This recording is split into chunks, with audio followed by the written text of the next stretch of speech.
PT, Stevenage to come on Saturday. Just how tough a test will they provide? Yeah, always a tough test against Stevenage, and now, especially now they've had a really good start to the season. So, but we know what they're all about, and we know how tough it will be. It's been the same over the years, especially since we've been in here as well. So it's going to be a tough game for us. What makes them such an effective side, do you think? I think the way they do the same things. They're really effective for what they do and how they play. They've got good players in the team. At the back they've got experience. They've got runners in the team. They've got people that want to score goals. People that want to cross.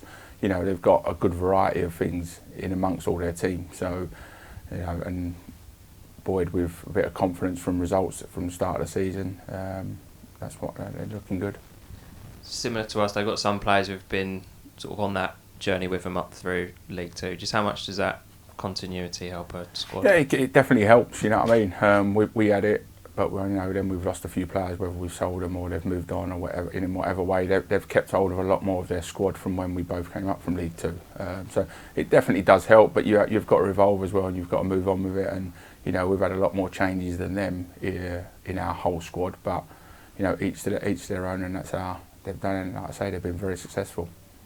Defeat for us last time out at Reading, but there was certainly a lot of positives to take. What kinds of things did we learn from Saturday, do you think? I think confidence is a big one. Like you say, I think there was a lot of good things to take out of the game. Take the result away from it. I thought we had some very good passages of play.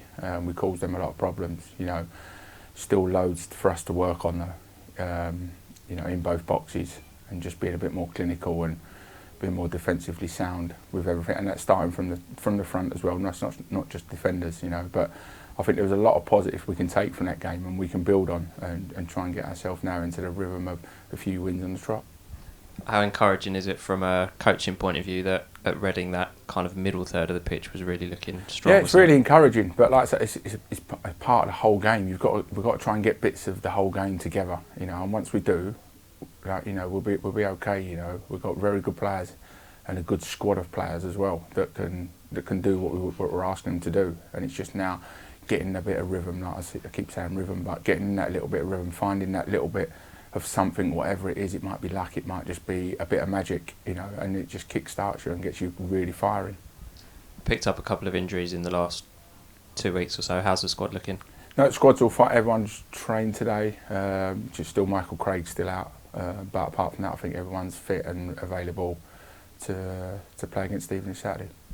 And where are we going to need to be strong on Saturday, do you think, if we are going to get a good result? Again, going back defensively, we've got to be strong. They've got good attackers. They've got people that attack the ball, so set plays. They're very good at that. But we know where we've got to be good on and off the ball.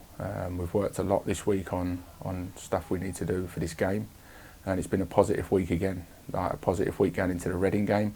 We've had another positive week going into this game now. So we know what's required and what we need to do, and it's just going about applying ourselves on Saturday.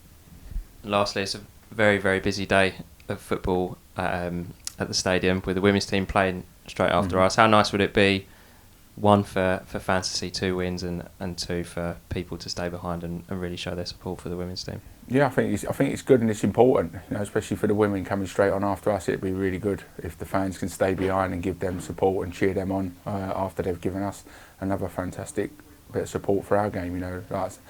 Keep saying it, but they've been great for us. So if they can stay behind after our game, hopefully celebrating a win, and then cheer the women on to a win as well at home.